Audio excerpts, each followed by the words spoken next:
This is myth 1, and this is a classic photograph of a copper mask of Sargon of Akkad, who ruled about 2350 BC. And he is important to us because it is his daughter, Enheduanna, who begins the written literature of the world. It is the first time that a work of literature brings into a written configuration the, by then, millennia-old traditions of mythology which had made the coherence of experience comfortable and secure for many thousands of years, and it was brought into a crisis in their time by her father, by his success. And so Enheduanna, who is the author of the Enheduanna epic, we are taking the way in which a lot of the fragments of Enheduanna and her journey was put together by a woman, Diane Volkstein, working with one of the world's great Sumeriologists, Samuel Noah Kramer.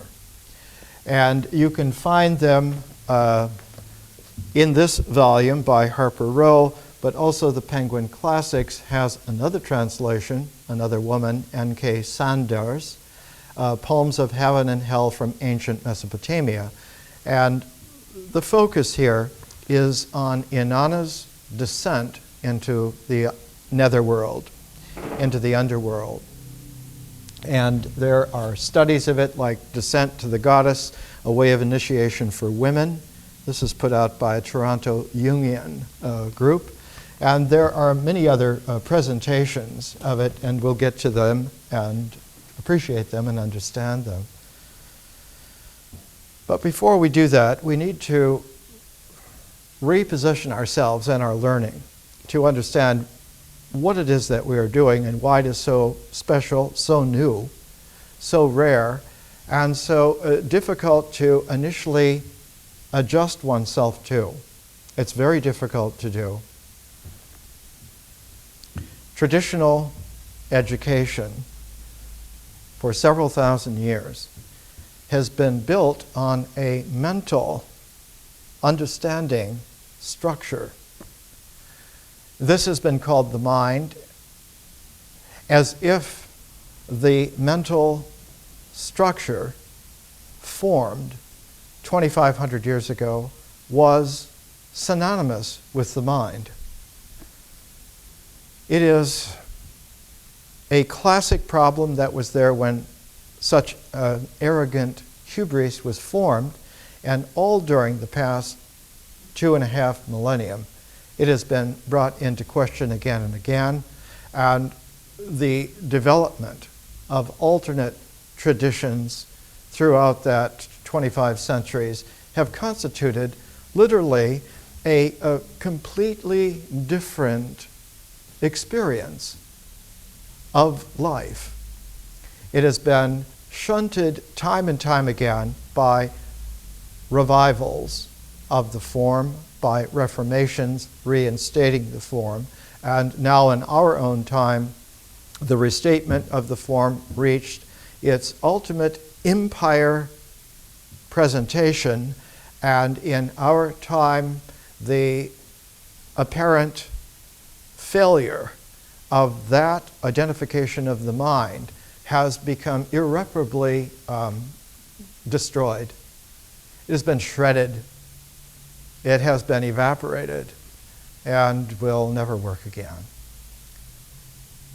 Enheduanna's epic of Inanna, which we're pairing with Jane Ellen Harrison's Prolegomena to the Study of Greek Religion, we want to be able to understand not just Inanna and the crisis of civilization that it presented some 4,400 years ago, nor the crisis of Greek civilization that happened 2,500 years ago, almost 2,000 years after the crisis that the Epic of Enheduanna reveals.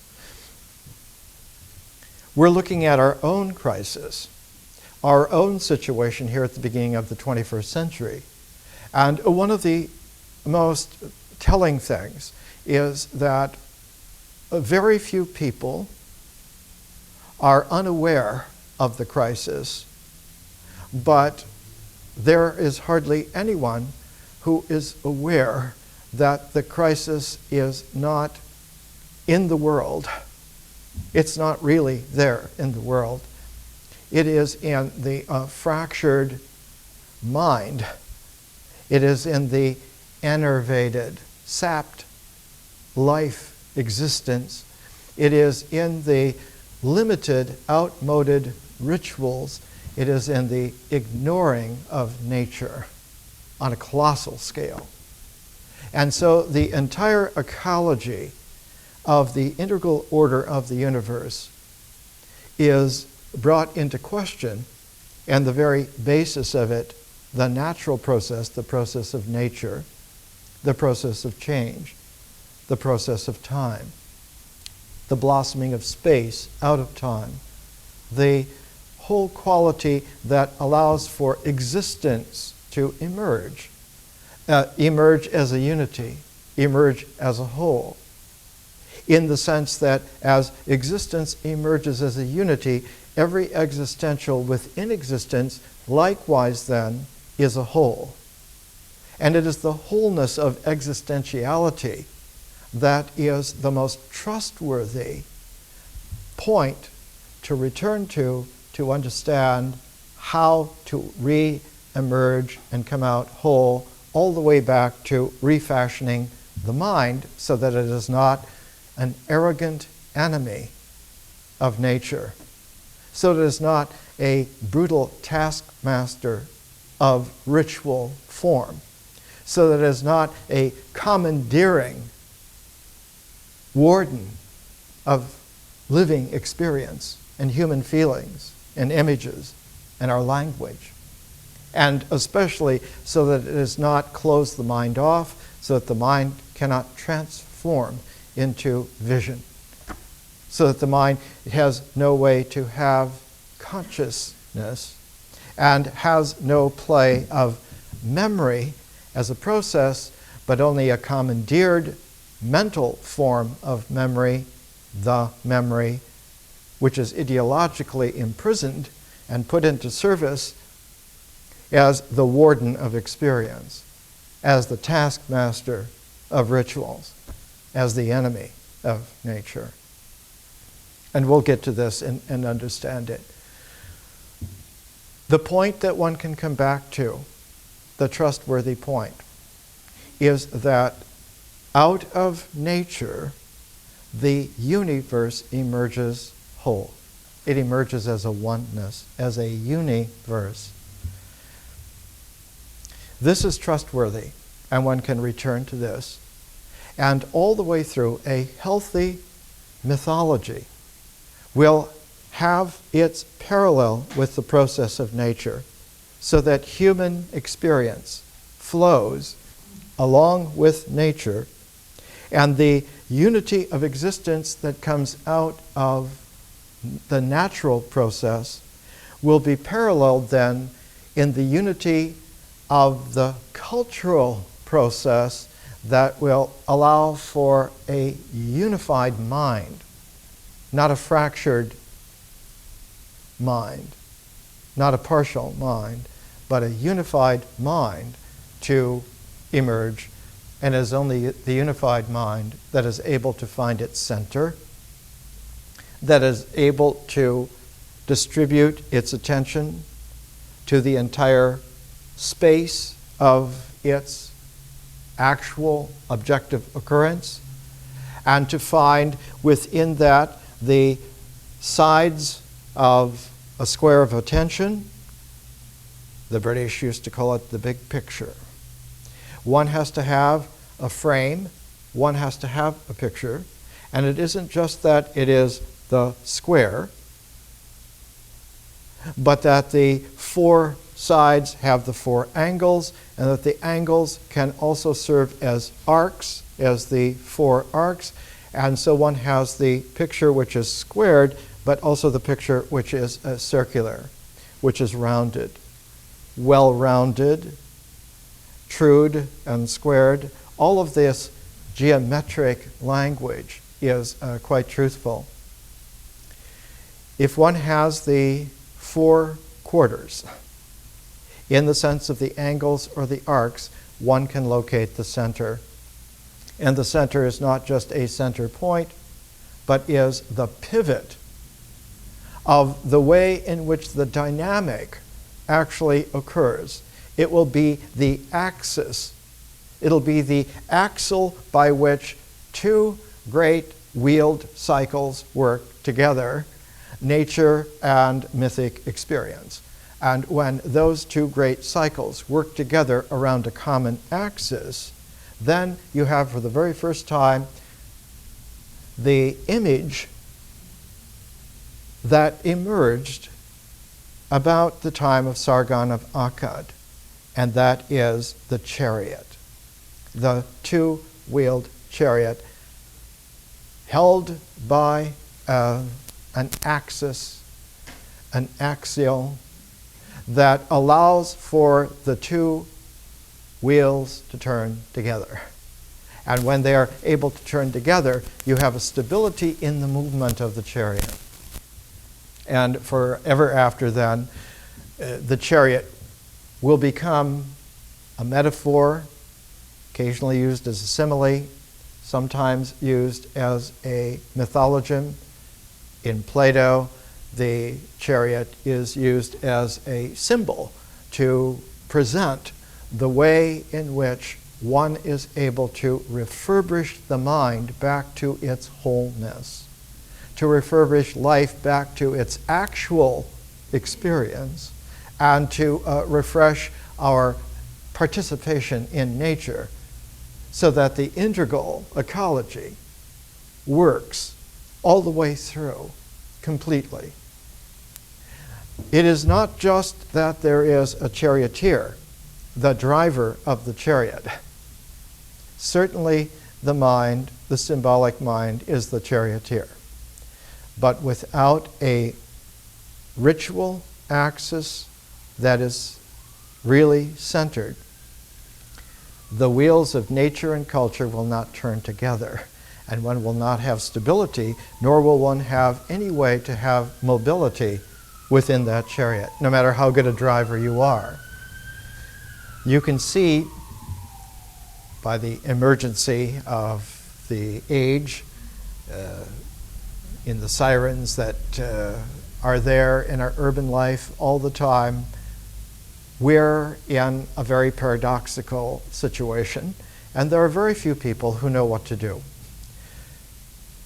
This learning is not so much a solution of what to do, but the preparation of a population of people who will be able to re-educate themselves from scratch, from nature as it actually occurs, through the ritual forms of objectivity of action and of episodes and of groups of episodes, of sets and structures to them, to the generation of feelings and images and language in the mythic horizon of experience that is not only truthful, but real in the sense that what will come out of it, what will be interiorized, the space of the mind, will be also objectively real as a unity. And when the mind is unified, it is able not only to find its center easier, but to find the distribution of its entire space evenly. One of the most powerful phrases in the Bhagavad Gita, Krishna tells Arjuna, evenness of mind is yoga. It is not the yoga of the body's actions. It is not the yoga of the karmic intercausal links. It is not even the yoga of the symbolic mind, but is what I have called the yoga of civilization. It is a deeper, higher, wider yoga than all of the other yogas even put together. It has a quality of not only comprehension, but of exactness. And we saw just the day or so ago with the reporting of the Cassini mission to Saturn, of Cassini going through the Saturn ring system and bringing the photos in and showing that this massively enormous form, Saturn itself is about 10 times the size of the Earth, and the rings make a structure that is close to 30 times the size of the Earth. And in that enormous structure, one saw in the rings that they are constantly given form by ratios, by proportions of gravity and of the dynamic brought into a special kind of a resonance called density waves. And that as the density waves accumulate, all of the particulate existentials of the universe, all of them in the vicinity of Saturn, organize themselves into definite rings which look like the imagery of the strings of a musical instrument. The circular strings of a vast harp that plays the notes and the chords, not of just gravity itself, not of just the dynamic of things moving in space, but the choreographing is by the density waves. Not understood at the current time, will be understood in the next 4 years. This learning generates density waves in our education. Traditional education does not do this. It cannot do this. One of the most outstanding qualities of what we are doing is we are following a pairedness, not only as a method, but as a structure. A pairedness which has, by and large, mostly symmetries, but it also has in its pairedness a binary quality of a 1 and a 0, and one can do eventually through very fast, enormous iterations, one can do computation. So that we are learning not just to have common sense, but to have computational sense. To be able to not just figure something, to figure it out, but to ratio so that one can understand possibilities that are not there now, but could be there. The famous, wonderful statement by Robert F. Kennedy one time, speaking to a crowd, he said, we find ourselves in a world where most people are pessimistic and ask why. I find myself with courageous people asking why not.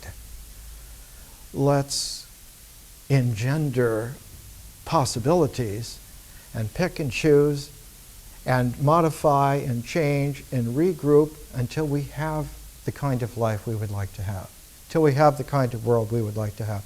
This is an education that allows for that binary, for that pairing, for that symmetry, for that structure to be carried all the way through from nature to cosmos, with the mind at the center, with the whole mind at the center. And along the way, what will be refurbished is the entire cultural milieu, the entire ritual distribution of objective actions, the ability to have an artistic, personal, spiritual sense of differential form that is complementary to the existential, equal with it in the sense that they can interplay and interchange. And a process called history that has a similar relationship with myth, so that human experience, in its feeling-toned images, in its oral language, will have a complement in the highly memorable consciousness of history as a process, as a differential process. And just as art forms which are differential can interplay with existential forms that are integral, history as a differential process can interplay with the integral process of myth. And this allows for something spectacular to happen, and that is the mind that will come out of the integral experience of that refined mythic interiorization. That mind will not only be able to be centered and distributed whole, it will find a differential form that complements it called the cosmos. So that one now has symbol and science, mind and cosmos, that will have a complementarity. And we will be at home everywhere that we choose to explore, on whatever level, whatever order. And if it is an order that exceeds the size of the universe, we will be able to be creative in that possibility as well. So these are huge things. Everything is at stake. And we must be attentive that at the beginnings like this, the exploration, there are no roads yet. There are not any paths yet. There is only even before a Lewis and Clark making the first expedition, even before the first trappers going along the trails, even before the first Indians crossing that wilderness, were the animals who lived there, were the plants who lived there. And so the very first acquaintance is with the natural process, not the natural order, but the natural process. How do the plants become what they are? How do the animals become what they are? How do they do what they do? And the first time that human beings began to understand how plants work, how animals work, was about 12,000 years ago. And about 12,000 years ago, you had, this is about 10,000 BC, you had a change of era that registered even on the level of geology. And that era that changed then is called the end of the Pleistocene and the beginning of the Holocene.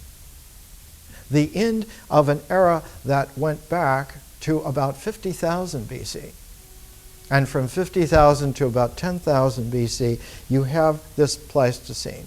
You have this era where our kind of being, Homo sapiens, increasingly became the dominant single hominid family in a world which up until then had been shared with many different groups.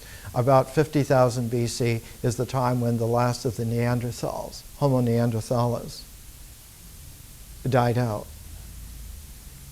And Homo sapiens, that had been around for about 100,000 years at that time, came to the fore in a completely new way.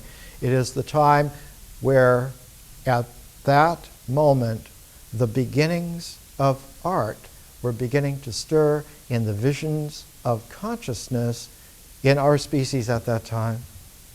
And it took about 10,000 years to get used to the enormous shock of being able to envision something beyond nature, of being able to see something beyond one's ritual existence, of being not just aware, but of being conscious that there is something else that can be brought into play, something that changes.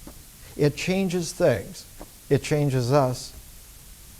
And eventually, after about 40,000 years of experiencing that, Paleolithic art started about 35,000 years BC. About 10,000 BC, the visionary consciousness was applied to plants and animals for the very first time, and you had the beginnings of the Neolithic, of human beings like ourselves taking visionary consciousness, taking the magic of being able to see beyond nature, beyond the culture, into a third process called visioning. Going out to have a dream quest, to have a vision. Going to extremes by fasting or extremes by exertion. Going to the liminal, marginal edges of culture and nature as processes to enter a new process, a process of conscious envisioning. Sometimes in traditional Greco-Roman civilization, it was called magic. Called magic because it was thought to have originated in ancient Iran, and the priesthood of those kinds of processes in ancient Iran were the magi. One still finds it in the New Testament of the three magi who come to recognize the birth of Jesus. The wise men of the East. And this kind of a prototype goes back, in fact, to a most astonishing parallel of processes which have been separate up until our own time, and now we can understand for the very first time how incredibly paradoxical was the situation at the time.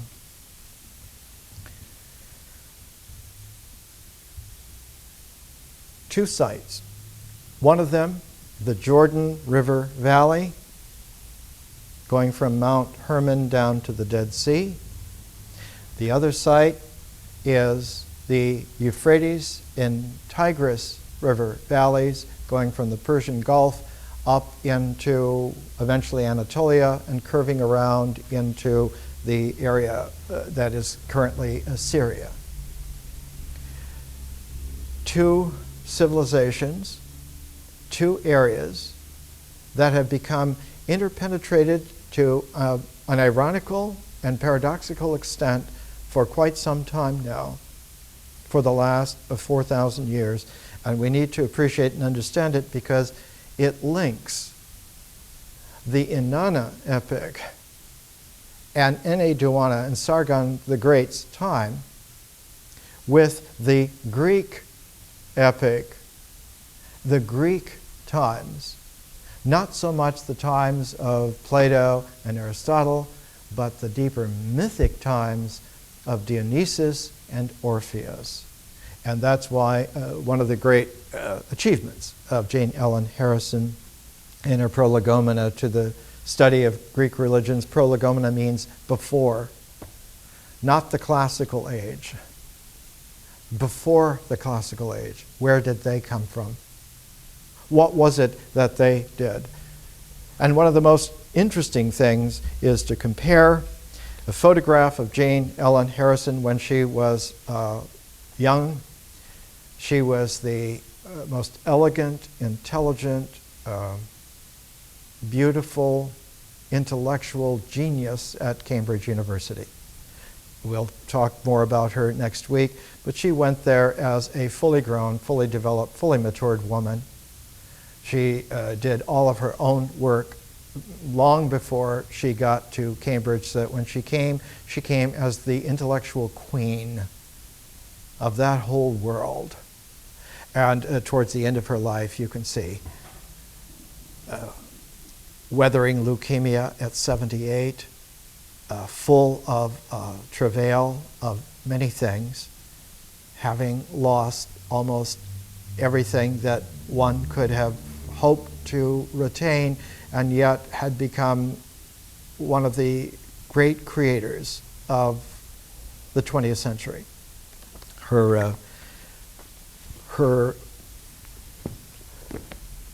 Here's one of the books on her: Ritual Myth and the Modernist Text, the Influence of Jane Ellen Harrison on James Joyce, T.S. Eliot, Virginia Woolf, W.B. Yeats, Rilke, everyone, Thomas Mann. She was really it. And she bears a very interesting relationship to one of the women that we took when we did our ritual, Jessie Weston. Jessie L. Weston and Jane Ellen Harrison are very, very similar. But whereas Jessie L. Weston went back to understand, what is this Grail myth? Where does it come from? And is it a myth that's based on ritual, or is it a myth that's based on symbol? Is the Grail a Christian religious symbol, or is it a vegetarian ritual symbol, or is it a symbol? And like Jane Ellen Harrison, Jessie L. Weston was dogged. She used her own money. She used her own intellectual acumen. She used her own contacts with a range of people, and they shared a number of people in common. One of them, Gilbert Murray, the Regius Professor of Greek at Oxford, was a friend of both. As Jessie L. Weston went back, Jane Ellen Harrison went back, and they came to a very common original tapestry out of which the mythic horizon of experience was shared about 1800 BC. And that 1800 BC went back for several thousand years before it, back to the ancient Mideast.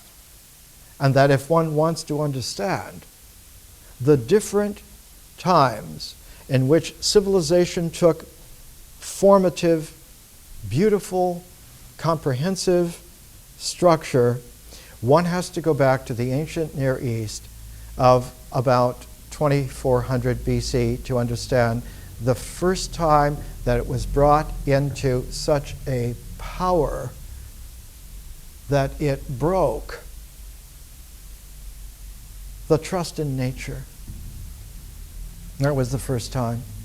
When one comes to a study like this, published by the University of Texas Press by Betty DeShong Meador, Enheduanna, Lady of Largest Heart, Poems of the Sumerian High Priestess Enheduanna, find on page 106.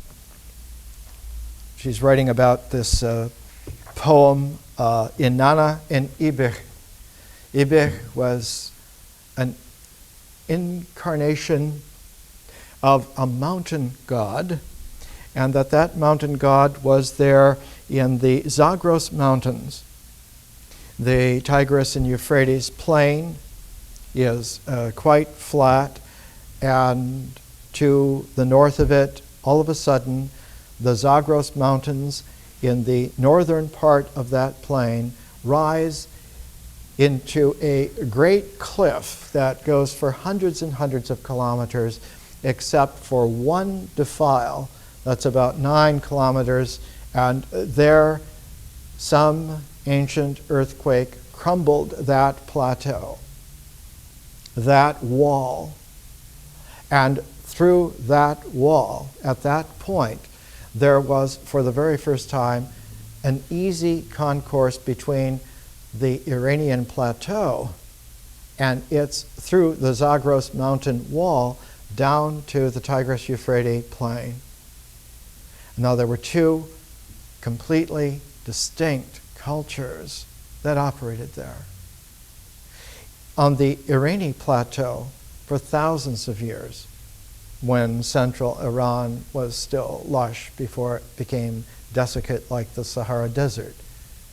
10,000 years ago, the Sahara Desert was filled with lakes, filled with large populations of people. The Iranian plateau as well, both today deserts.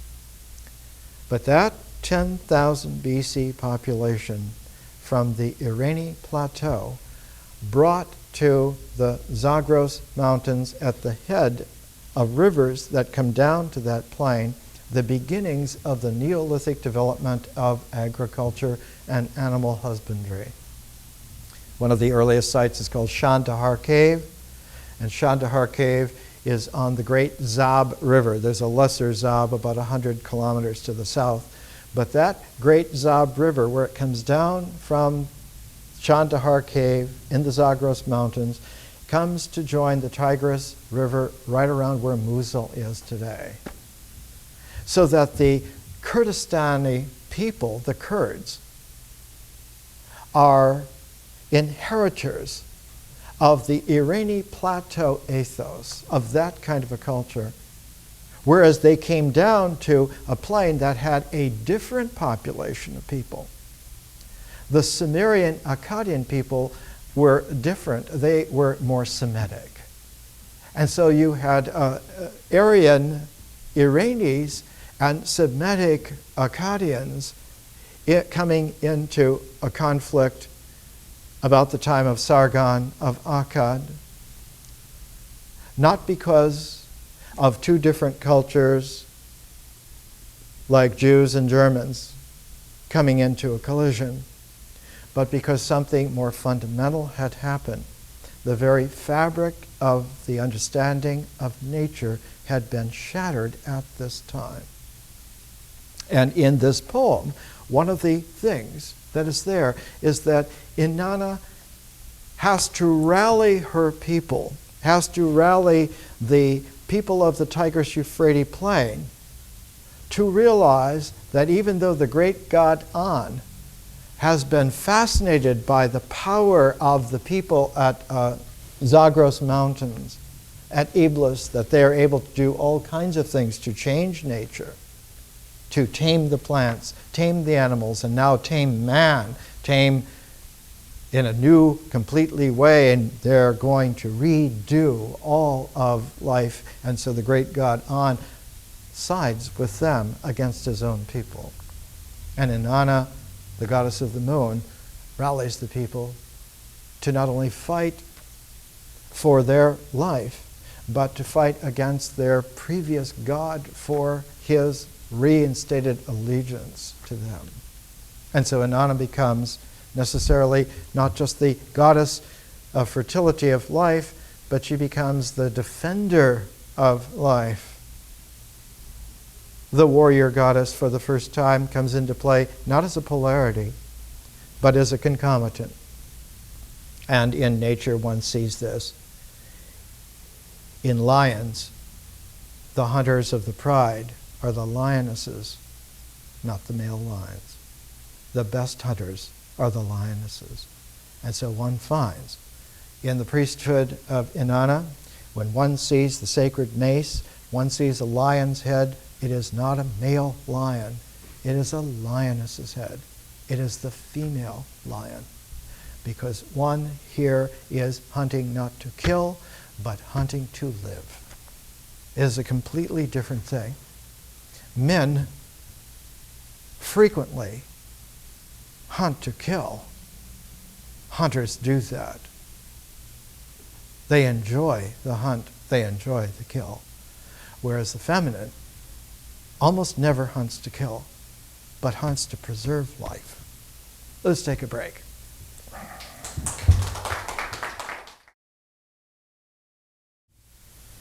Let's come back to where we were. We're trying to appreciate something which is extraordinary, that links the Tigris-Euphrates River Valley with the Jordan River Valley.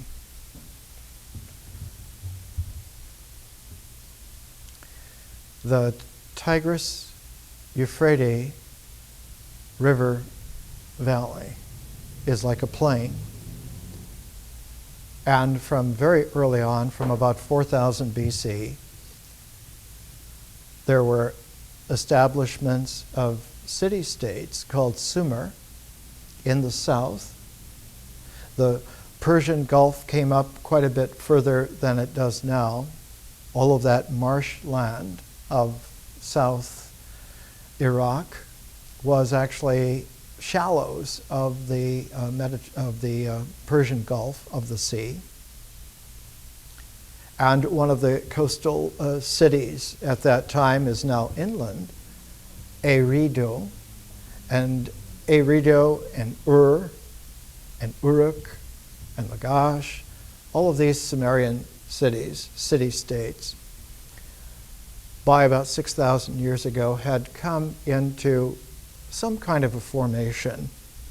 And there was competition between them. There was some cooperation between them. But the whole development of cities goes back considerable before that. One of the earliest cities in that whole region was up in the Anatolian Plateau. You have the Iranian Plateau, and then you have the Anatolian Plateau, and you have the arc of the Tigris-Euphrates Valley plains arcing over, and then you have some mountains along the coast, and behind those mountains you have the Mediterranean Sea and its seacoast going down all the way to Egypt and the Nile River valleys. The cities in the Anatolian Plateau go back to about 6,500 BC, and one of the earliest was called Çatalhöyük. And a man named James Mellart did a couple of books, A Neolithic Town in Anatolia, Çatalhöyük. Another city up in that region, Hassalar, became the capital of the Hittite Empire about 5,700 BC. So that the Sumerian cities were not the first cities. They came several thousand years after the cities up in the Iranian Plateau area and cities in the Anatolian Plateau area. But the earliest city in the world dates back to about 10,000 BC, 12,000 years ago.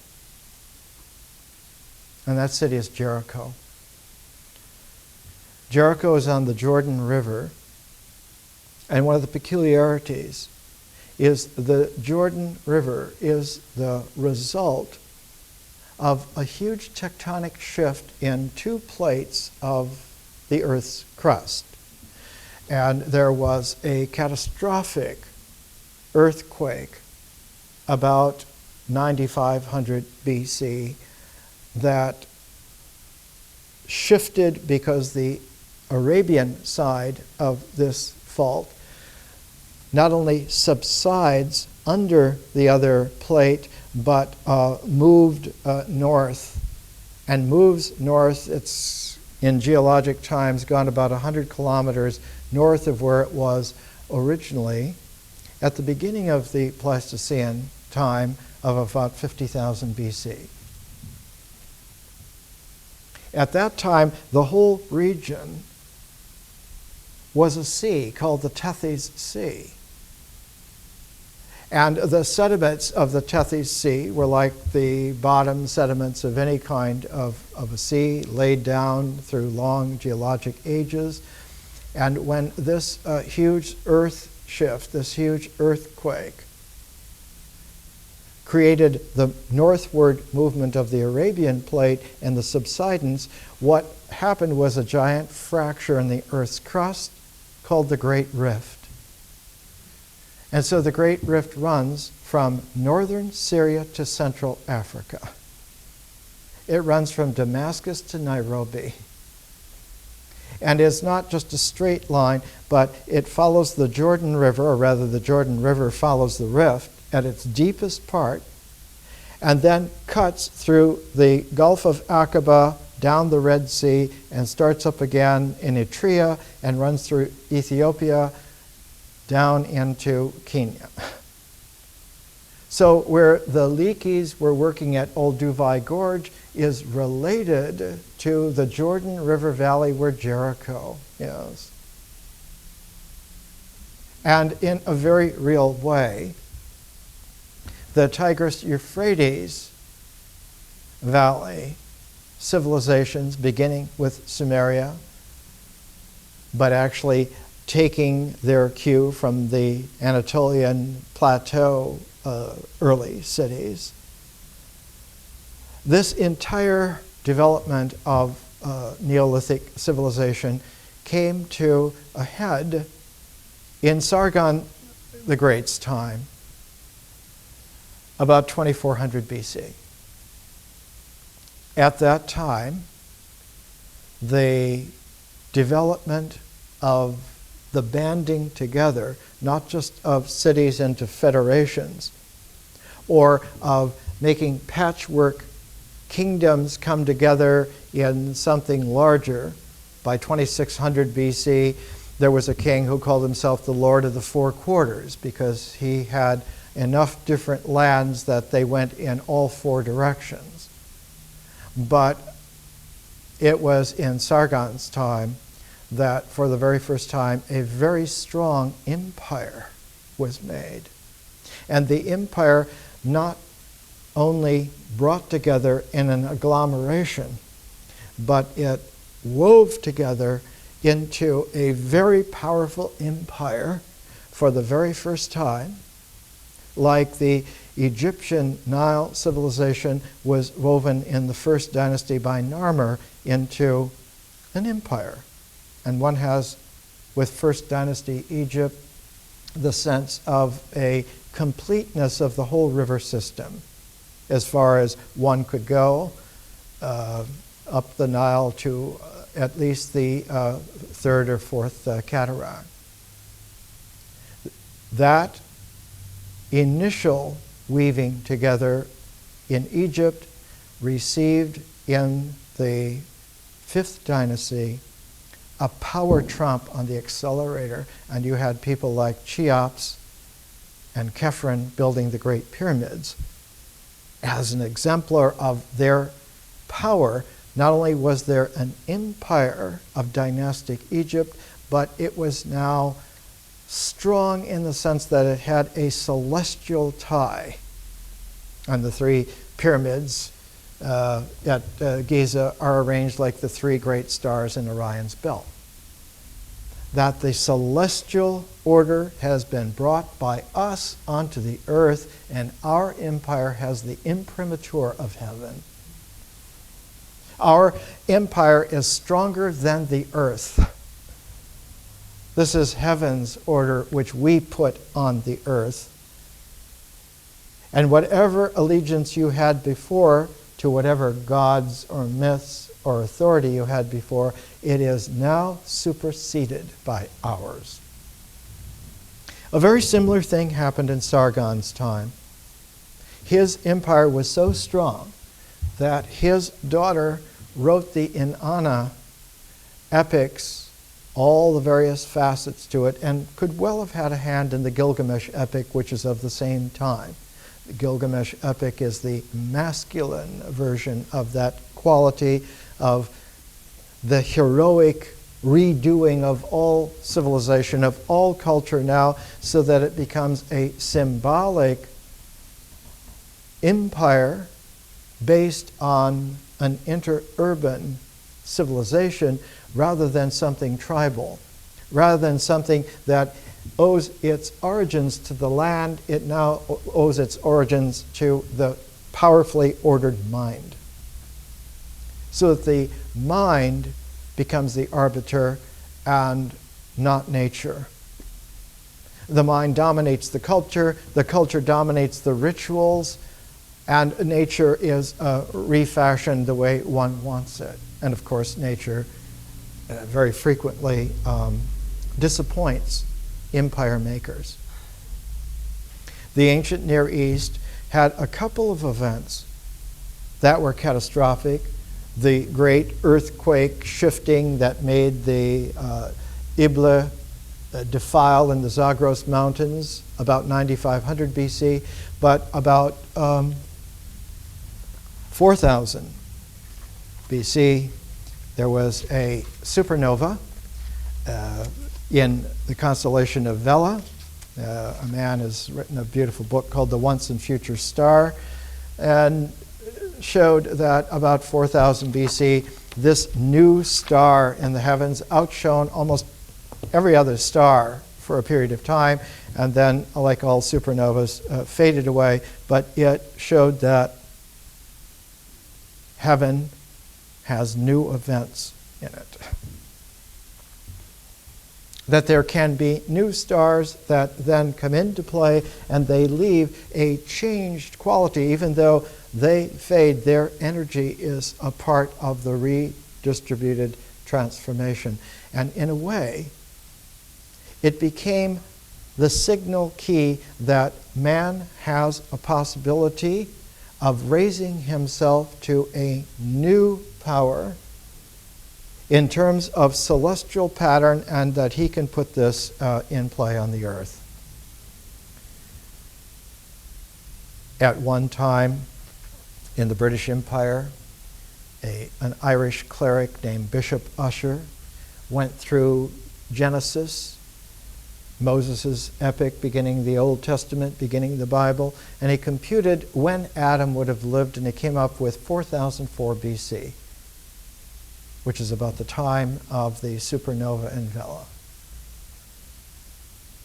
That it isn't that he is the first man qua man, but he's the first man who knows that he can change nature.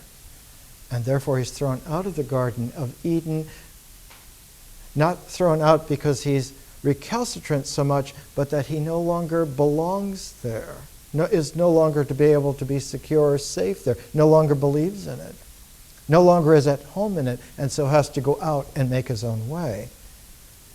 Make his way in a chaotic nature, not Eden. And yet, there were places like Jericho that seemed Edenic, like a new Eden.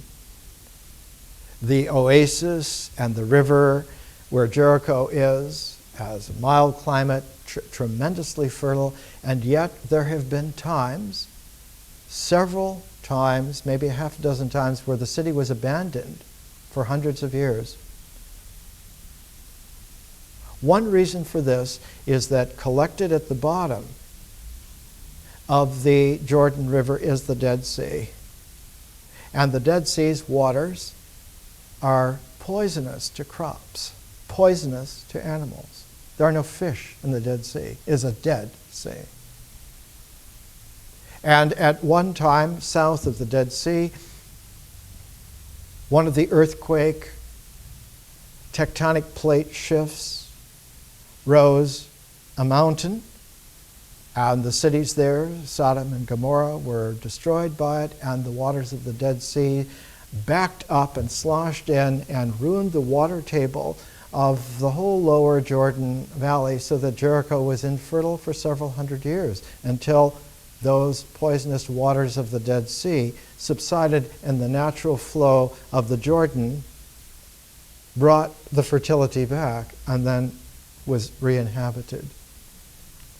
So there are many times where these early civilizations had catastrophic events, and each time the coming back had two different qualities to it. It had a feminine quality of getting back into participation with nature, so that one flowed with nature, but now it was larger than just the earth's nature. It was the celestial nature as well, and Enheduanna is the queen of heaven and earth in this sense.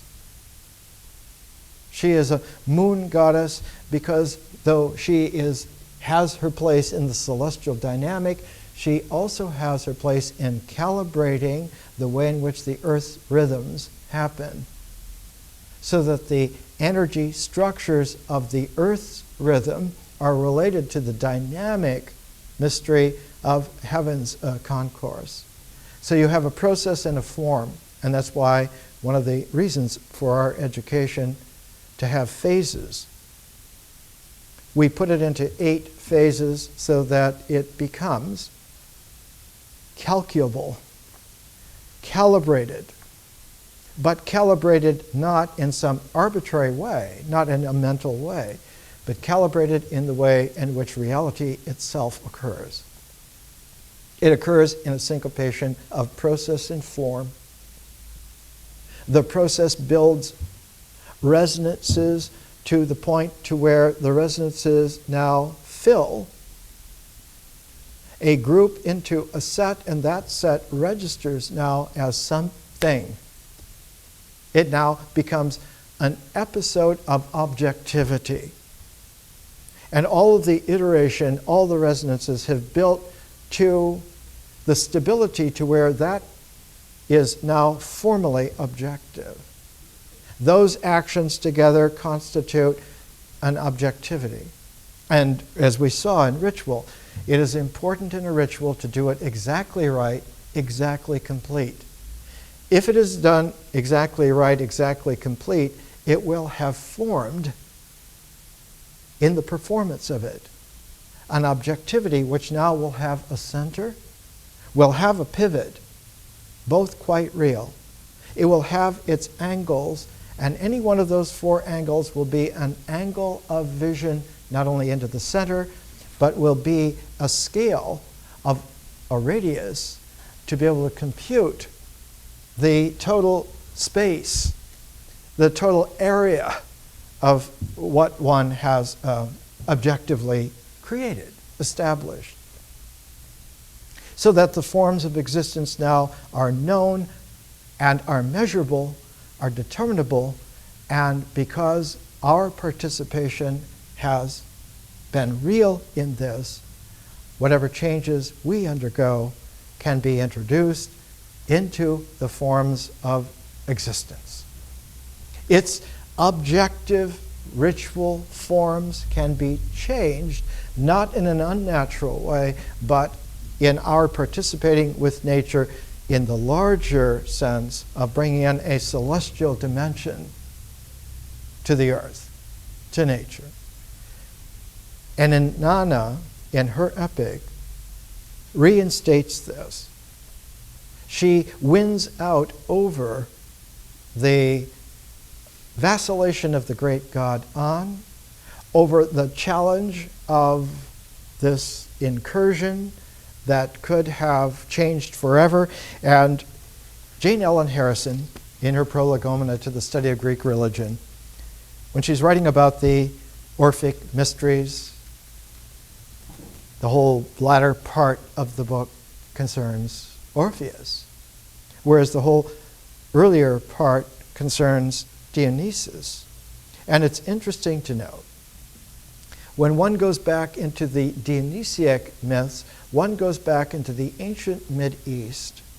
One goes back to the times of, in fact, Sumer and Akkad, back to the 3rd millennium BC. But when one deals with Orpheus, one doesn't go that far back. One goes back to about 1600 BC. Orpheus is there not in the ancient Mid-East, not in the ancient Near East. He's not of Sumer or Akkad. He's not of Egypt. He's not of the Phoenicians along the coast of the Mediterranean. Orpheus is from Thrace, from the northern Aegean, from the archaic Greeks that were there in Thrace, in the mountains of Thrace. And it is in that period, at that time, that one finds the not only the figure of Orpheus in ritual, but the characterization, the character of Orpheus in mythology, and then one finds the individual in the symbol. 1,000 years later, the most powerful symbolic transform for civilization that we have seen before our own time happened in Greece with Pythagoras. A revolution that was so strong that it took about 150 years for it to play out, and it played itself out finally through Plato's dialogues and through the establishment of Aristotle's kind of learning. But it began with Pythagoras, and in all the classic lives of Pythagoras, he always secretly identified himself as a reincarnation of Orpheus. Pythagoras' discovery of music as the harmonic of all numbers and all ratios goes back because Orpheus is the first conscious musician. But Orpheus's music is not just a music of ritual imitation of nature. Orpheus's music is able to calm the beasts, to tame the animals, to tame the plants, but to tame it through a harmonic transform, not just a ritual application.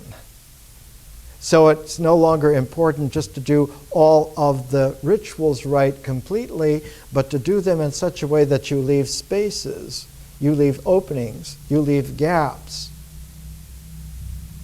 Dylan Thomas once said a good poem always leaves spaces for the lightning and thunder to come through the words. Chuck Berry once in the 1960s told my roommates, the Steve Miller Band and Boz Scaggs, he said, "You white boys are pretty good, but you try to play all the notes. Don't play all the notes. And the audience is with you, they'll fill it in. You just hit the high notes and enough to give them the indication. They'll carry the dynamic, and then everyone will dance." Because movement is not choreographed by all the notes. It's choreographed by the flow of the music. You have to let the dynamic come through. And so man, the musician, is also man, the magician, but doing it with a harmonic, a music, rather than doing it with a ritual that is ideologically ascertained. So that the Orphic religion is a mystery religion. The Dionysian religion is a religion of the mystery of nature, but Orpheus, his mysteries are mysteries of a high consciousness. The Dionysian mythologies are mythologies of letting the mystery of nature come back into play in our rituals, fructifying our experience. Whereas the Orphic mysteries are all about the transform of the mind into high consciousness and letting that come back in to transform the rituals, to enrich the experience with something further. And that enriched experience now is able to deliver not just symbol forms, but visionarily deliver art forms. So that Dionysus and Orpheus are the two qualities of mythology and Greek religion that brilliant Jane Ellen Harrison focused on like two eyes, like two areas, like our double annual cycle of our education, like the infinity sign, like the binoculars, like coming together in this ancient way. And she says, page 489, apropos of what I've been talking about since the break, she says, when a people has outgrown in culture the stage of its own primitive rights, when they are ashamed or at least a little anxious and self-conscious about doing what they dare not leave undone, they instinctively resort to mythology, to what is their theology, and say the men of old time did it, or the gods suffered it. There is nothing like divine and very remote human precedent. Hence, the very complex myth of Zagreus, Dionysus Zagreus, and in challenge with the Orphic. One of the greatest commentators on the whole Platonic tradition 1,000 years after Plato was Proclus. And Proclus's great work is called The Platonic Theology, based on an Orphic rather than a Dionysiac, an Orphic transform rather than a Dionysiac mysteriousness. This, in the mind, if it is misinformed, if it is miseducated, if it is ideologically oriented towards scholasticism or Jungianism or any kind of ism, it will always mistake it as a contradiction, as a confrontation, as a polarity, as a duality, and will miss the actuality of it. One of the most difficult things is to realize here in the beginning of the 21st century that the 20th century was horrendous because it mispolarized almost every quality of the mind in ways that it didn't even know it was doing. Later in the 21st century, others than myself will be able to characterize it in very, very, very strong terms. It was a barbaric age, and life was diced up in so many unnecessary ways on every level because fundamental flaws were reinstated as if they were new. This same thing happened not only in Sargon and Enheduanna's time, Inanna's time, but also in classical Greece. So the two exemplars that we're having, the two pairs of books, are taking two times, 2,000 years apart, one 2,000 years ago, the other 4,000 years ago, trying to show that these can also be understood in very broad strategic ways as resonances of which our time is a further resonance, but has the possibility to being the eighth note of an octave. And one of the keys is that that ancient structure had built into it by those who originally had the vision, even without knowing all of the ramifications of it, they built the saving grace into its structure. The 8 notes do not go in a straight line. The 8th note is a part of that octave, but is one tone higher. Do, re, mi, fa, sol, la, ti, do. So that the end of the set is at the same time, paradoxically, the beginning of the next set. And that next set, that next octave, continues the musical dynamic and flow. So that on a piano, a very sophisticated instrument, you have about 11 octaves that play seamlessly in one instrument. And one is able to compose musics that are extraordinary, absolutely extraordinary. When one sees the scale of genius of someone like a Mozart, to take an instrument that has 11 octaves like a piano and to produce some of his, one of the earliest pieces that he had fun with because he was a playful genius, his Eine kleine Nacht music. The piano playing across ranges that in other times were limited bounds of feeling that were never crossed. They were never interpenetrated. They were never played with. And one finds with the genius of a Mozart for the very first time that human feeling is able to play on vast fields of feeling and to be at home in a completely new way.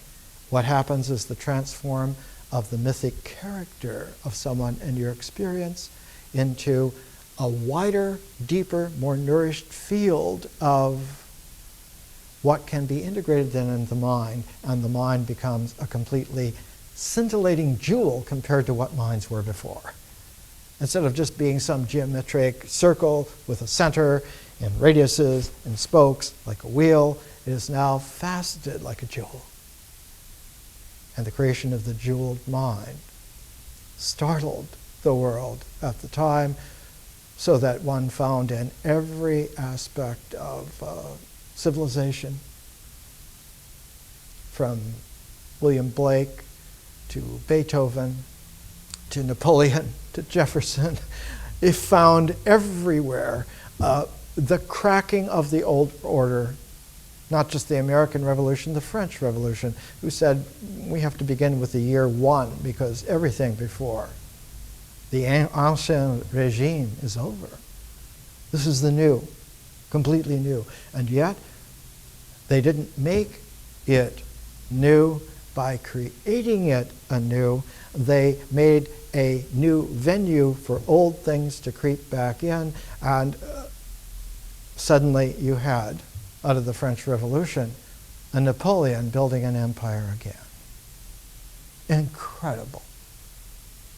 And as if to show that that kind of old-fashioned Alexander the Great, that old-fashioned Julius Caesar kind of empire making, that old-fashioned Sargon of Akkad, in his time it was new.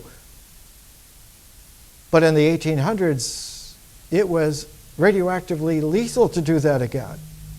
And for us in the 20th century to have done it many times again, the Soviet Union, Nazi Germany, the nascent American empire that hopefully will not be, all of these kinds of attempts 200 years ago were shown up by the fantastic genius, the tandem of Franklin and Jefferson. Franklin brought together 13 different colonies into a creative matrix, which was, before it had a constitution, had every chance to be a completely new relationality like a jewel. In fact, the old way in which that seamless energy, that dynamic, the ritual figure, the mythic character that carried that flow of energy was always the snake, the serpent, the dragon sometimes. And one of Franklin's first images that he showed people was a snake snipped into 13 different parts, labeled with the initials of the 13 different colonies, saying, "Divided, we fall." And not so much united we stand, but united we flow. And it was Jefferson who understood that the flow, in order to keep it aflow and not let it congeal into an Atlantic seaboard empire that was slowly encroaching on places like Kentucky and then Ohio and adding them to this agglomerated mix, suddenly pushed through the Louisiana Purchase, everything to the Pacific Ocean, and made it 3 or 4 times the size that it was, and reintroduced the dynamic. So the dynamic now was again put so that it was the mysteriousness of vast nature out of which the new places would come, and not through the ideological structure of potential kingdom-making empire. Of course, there were the empire makers clustered around Alexander Hamilton, and with the approval of John Adams and the tacit agreement of George Washington, the Federalists. We want a constitution. We want to have the United States should be this way, strong in this way, whereas the Jeffersonians put it back into that kind of a flow, that kind of Orphic mystery flow. It isn't just that the mysteriousness of nature and the land will fructify us, the West, the new frontiers, but a new kind of person will come into play. The kind of person, a white Indian. Someone who was no longer European, but isn't really Indian, but is a new proportion, a new ratio, the new man, the white Indian. And one finds the great protagonist of this figure was Thoreau. They've never been published because they've been refused to be let be on the world stage. But Thoreau's first great compilation were 11 notebooks called the Indian notebooks. And they are in the Pierpont Morgan Library in New York City, where they have been for a long time. And fortunately, I was able to rescue a copy of them, all 11 volumes. And at some time, Thoreau's Indian notebooks will be published, and one can say for the first time. This is someone who is not studying to be a sophisticated European, not studying to be a powerful American, but was bringing the Orphic mystery consciousness into play with the mysteriousness of the land in a completely new way, because who knew what kind of character would be formed in doing this? What forms in doing that? Going back to the Cassini thing about Saturn's rings, density waves. They interpenetrate so that the structure that comes out is not a structure drawn with rulers and maintained by codes.